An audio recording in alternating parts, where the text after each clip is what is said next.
Good evening to those of you on Zoom, and good evening to those of you who are here in council chambers. Welcome to our second budget hearing. And with that, I will turn this over to the manager. Thank you, Mayor. This is the second of two budget hearings that are required to be conducted under the Home Rule Charter. We had our first budget hearing that coincided with our last council meeting last week. The budget is online. It's also available here at our offices. And the purpose of the budget hearing is to hear from the public so that the public can express its view on the spending plan. So without further ado, we can now open the hearing at this time to anyone that would like to make a comment. If you could please just identify yourself for the record. We are limiting comments to 3 minutes.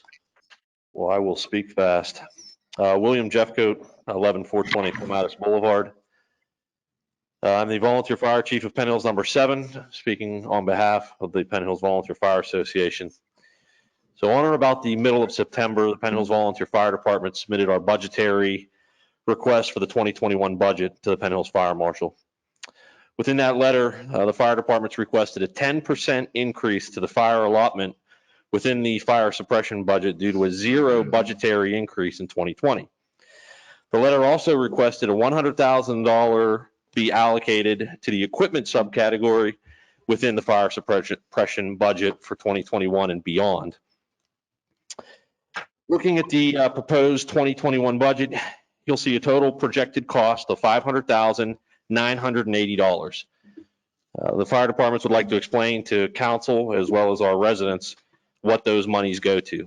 $3,000 of that going to cellular hotspots, which allow our fire apparatus to get up-to-date information from our Allegheny County 911 center of the calls we are responding to.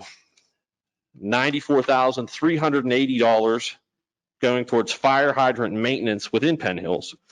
$346,500, which is the yearly fire department allotment payment of $57,750 to each of the 6 stations.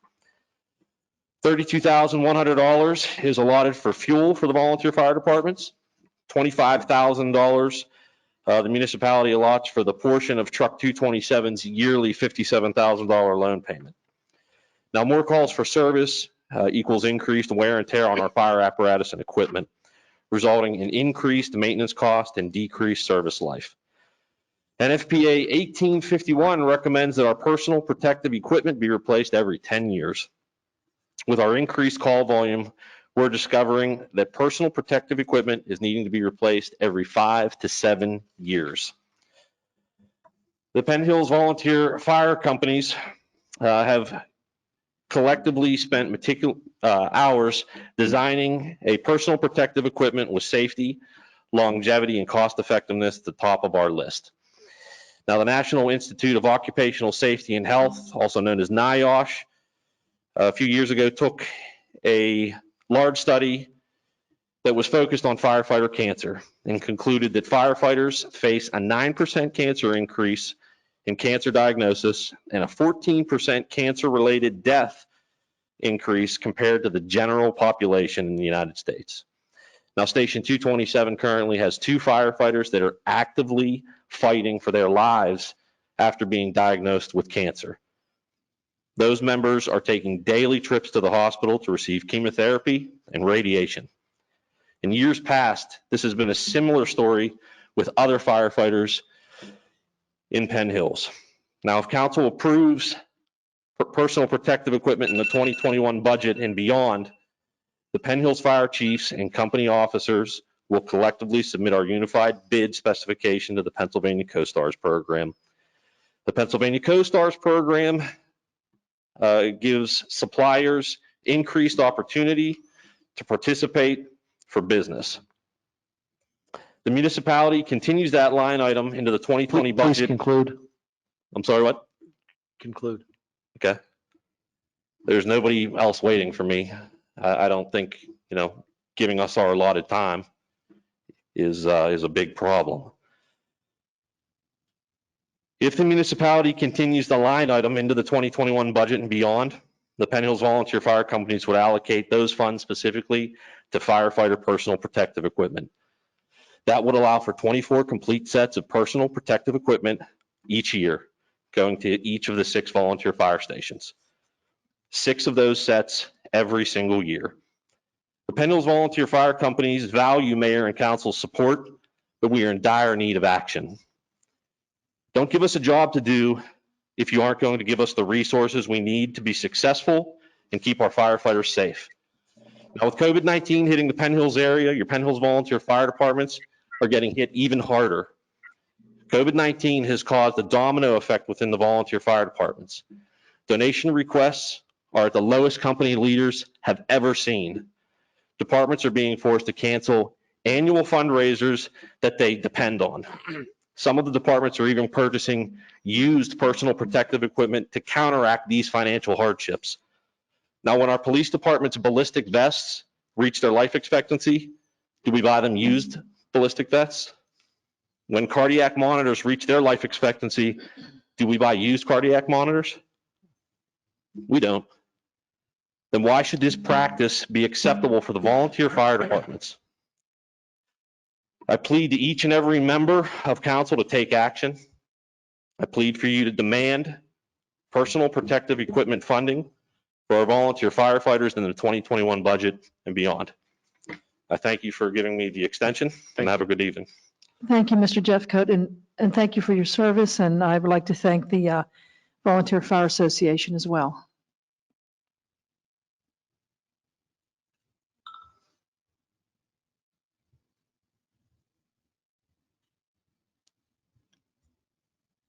Any further comment?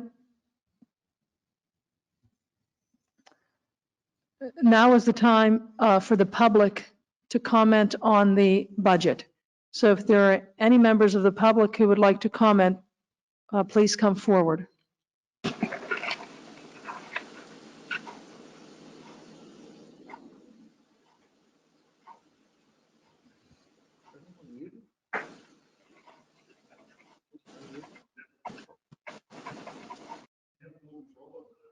They have themselves muted. Yeah, they're all, they all have. Is there someone from the public who wants to speak that can't get in?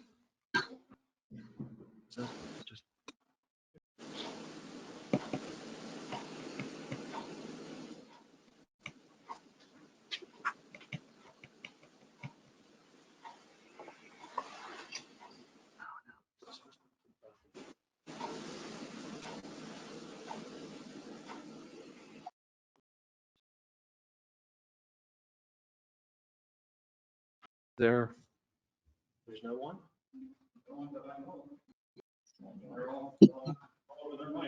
Okay, do I conclude? We should see the last call. Okay, any other members from the public who would like to speak at this time? Is there anyone else on the call that would like to voice an opinion on the spending plan at this time?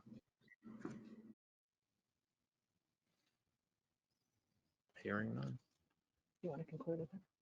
I don't see why not. Yeah, go ahead. You know, hearing no comment, I'm going to recommend that the hearing be closed.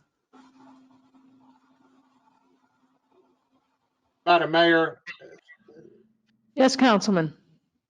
I know that this is the first one that you've attended. I believe that the second I'm one, so sorry. I'm so sorry. I'm sorry. We didn't hear you. I believe at this point, since being to a couple of these before, that the council itself would get their chance to speak on the budget one by one at this conclusion of this meeting. Are we going to still do that, or are we going to bypass that? Well, the manager can correct me, but I believe the hearing is for the public at this time. I mean, Councilman Petrucci, I'm just sharing with you what the charter says, that the public hearing is, and it specifically says it's a public hearing for the public to give their input and express their opinion of the plan. Now, it's really however the mayor and council would like that to go, but the legal requirement is that for there to be a public hearing to hear from the public. But as to whether or not the mayor wants to entertain council's view now or at a different point, it's going to be on the agenda as an item for approval in December. So it would be either now or then or at some point in between for council to express its view if it wanted to. I believe it in past meetings, we always did it at the end of the second meeting. So if you want to do it now, that's fine. If you don't want to do it now, we can wait until the next one. How about if we take a council vote? Well, this isn't a council meeting. There's no. I know it's not a council meeting. I'm just asking, since this is kind of an arbitrary decision, can we vote if we'd like to say something or not? No, I would advise not to conduct any kind of a vote, Councilman Getzey, only because of sunshine law requirements. It's not a meeting of council. It's just a hearing of the public. So if you conduct a vote there, that could be problematic. All right, let's not call it a vote. Let's just raise your hand if you'd like to say something. With all due respect, Councilman Getzey, we can't change the sunshine law and just change the terms of it. The charter says that this is a public hearing.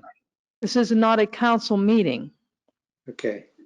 Can we meet sometime to discuss these things, like council get together with the manager and talk about issues we have? Because I have some questions. Being a new member of council, I've been to council meetings before, as you know, but I'm on the other side of the fence this time. Yes, So I do have absolutely. questions. Absolutely, Mr. Getzey, you can meet with, that's absolutely appropriate and fine. Absolutely. Yeah, I would definitely recommend that. I've met with individual members of council. I met with a member of council this morning, and I've met with others. So the finance director and I would be happy to meet with you at any time. Can I talk about a group meeting? A group meeting. Is anybody interested in having a group meeting? Well, With you? Well, Mr. Getzey, as you know, according to the Sunshine Act, we cannot meet as an entire council. However, according to the training that we had, certainly it's most appropriate that you have questions or so forth. You can bring them to the manager and to the finance department. It's not appropriate to sort of quote unquote do your homework here at this hearing. So certainly you can meet with the manager and there will be another hearing on this. well, I would like to meet with the other council people also together so we can discuss what's in the budget and answer any questions and see what the agenda is going to be and what people are concerned about. Is that possible? Or we just come in cold next meeting? No, sir, you're never to come in cold. You're always supposed to do your research beforehand. I agree with that. I've been doing some research, but I still have questions. Okay, I think the manager is certainly saying he's welcome. Yeah, I'm available, Jim, for all of those questions along with the financial director. I think what the mayor may be trying to express, or at least what I'm trying to get across is any prearranged meeting of the governing body, that's considered a council meeting, and we advertise all the meetings at the beginning of the year. So Okay. if council has a prearranged meeting to have a discussion, then that discussion has to take place in public and has to be advertised, and that just becomes another council meeting. All right. Can I bring anybody who wants to come with me? I mean, it wouldn't be a meeting. It's just, I'll come and bring somebody else. And I'm sorry, I didn't understand your question, Mr. Getzey. If I come to a meeting, can I bring somebody with me, like Frank or John or anybody else who wants to come and just have a question and answer session? How about if 3 of us come? Is that okay? I mean, I know what you're telling me. You can't have a prearranged meeting, but we're not going to be making any decisions. I want a training session. How about that? I think the manager can correct me on this. 2 council members can meet, but not 3.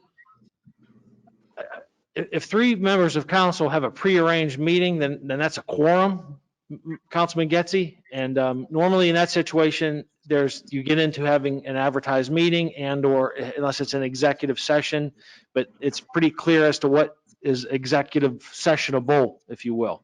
Well, it would. Let me just ask one more question. Will we have the opportunity to ask questions at the next meeting?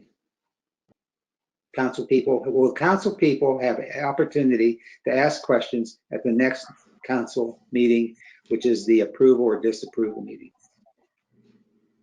You know, I think you're mixing up a council meeting and a budget hearing. No, I'm not. No, maybe the terminology is wrong. At our next meeting for the budget, which is where we approve or disapprove, correct? That is correct. So do we have the opportunity, does council have the opportunity to ask questions at that meeting or make comments? In all of the meetings that I've attended, Councilman Getzey, there's always an opportunity for public comment. Usually it's either at the beginning or at the time of a vote. And then the mayor at that time asks for council's comments. So it's, you know, barring something unforeseen at the next meeting, I've always been questioned by council during different meetings, and there's always an opportunity for council comment at the meeting. So I would imagine that if the December agenda looks anything like the ones that we've seen in the past, that there's always that opportunity for you to ask me questions. Okay, so the answer is yes, I can ask questions at the next. That is budget. correct. That is All right. correct. But I think maybe, and maybe I'm not saying, maybe I'm not, I want to try to be as articulate as I can, but given and I don't know what the nature of the questions are, but in the interest of time and depending on how complex the questions are, you may want to meet with us before that meeting to really have a full discussion. I don't know that the council meetings are set up to have sort of the interactive discussion with the manager that you may be seeking. We met with a member of council today that brought their budget in, had questions about specific things, wanted to know about you know, why is this line item maybe bigger next year? Why is this smaller? And just general questions. And we found that we were able to get through a lot more material that way in just having that discussion with you as an elected official. Mr. Getzey, let me say this if I might. With all due respect to the manager, I'm not interested in time, however much time it takes, that's the amount of time it takes. And you know that I'm all about transparency. Tonight, however, we do not have, I don't have the solicitor sitting next to me, which is neither here nor there. And I'm not here to give legal advice, as I just want to make sure that we are complying with the charter. I don't want to, you know, when these things are published, this was published as a hearing. So a number of issues. Number one, we can't start voting when the public doesn't expect that we would be voting. So I would suggest that we just adhere to the charter, recognize this as a hearing for the public to speak. Not only you, but members of the public are also at any time permitted and encouraged to ask questions, to meet with the manager, to meet with finance. So certainly you and I, or you and any other member of council can meet with the manager and with the finance director, provided it does not constitute a quorum. So having said that, I encourage you and anybody else to ask questions, to do your homework before the next hearing. And certainly at that time, if there are more questions, by all means, bring them. I just want to adhere to the charter. That's all I'm trying to do tonight. Manager Thank you. I'll bring my questions in the next meeting. Thank you. Andrzejczyk, do you not remember that in past practice, we had a discussion at the second meeting? Because the first meeting was for taking notes of all the people that came in and asked us the questions. The second meeting on the budget was always that the council and the manager, mainly you last year, answered all the questions that the audience had. And then there was a general discussion between the councilmen. So we're not going to proceed like that no more. Is that what I'm hearing? If I might, No, go ahead. if I might, in terms of past practices, with all due respect, we have a new mayor and new council, and I am primarily about transparency, and I'm also about following the charter. If past members of council and mayors chose not to adhere to the charter, that was certainly your prerogative. But I would suggest that we adhere to the charter. I would suggest that everybody do your homework, ask your questions, and certainly you'll have the opportunity to do that. I just want to make sure that we are not violating the charter. I want to make sure that we are complying with the Sunshine Act. So my question is to you, Manager Andrzejczyk, did we violate the charter last year that the way we did it? No, not that I know. I mean, the charter says that there's 2 public hearings, but it's going to be the decision of the mayor and who presides over the meeting and presides over the hearing as to what the conduct of that hearing is. I know I can recall there were written questions that then there were written answers, but there's no requirement that it be done that way every time. It's the only requirement is that there's a public hearing to hear from the public, but what that might have been in the past, it doesn't mean that it has to be that way now. I think that's simply the way it was done. I think that's simply the way it was done the last time or two. Very well then.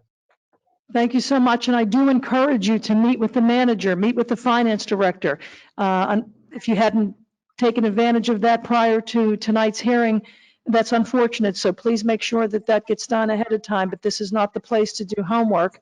This is a place for public comment tonight, and I'm doing my best to adhere to the charter and to be transparent, and certainly I welcome anybody to do their research and certainly appear at the next hearing as well. And I do want to thank the mayor for pointing that out. I mean, and if I came across as this as a time issue, that's not necessarily the intent.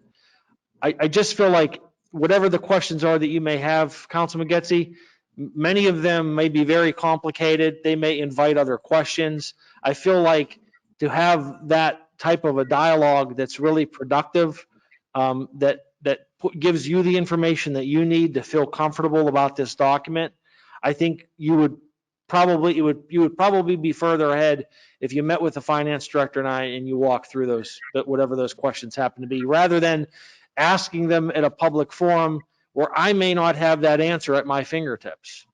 And then I think that then creates a presumption of, either I wasn't prepared or we didn't have the information. And some of the things that we do get asked from members of council require us to log into the Munis system and maybe pull up details of those things. So I want to give you all of the information that you need. And I want that to happen in a productive setting. And again, Thank you for the invitation. My preference was that we could discuss things among the council people, and apparently we can't, so I'll just come to the meeting. Thank you. thank you so much for that, Councilman Getzey, and please keep in mind, the budget, this is not a hidden process. It is out there, it is for everyone to see, and each and every individual has the opportunity to ask questions.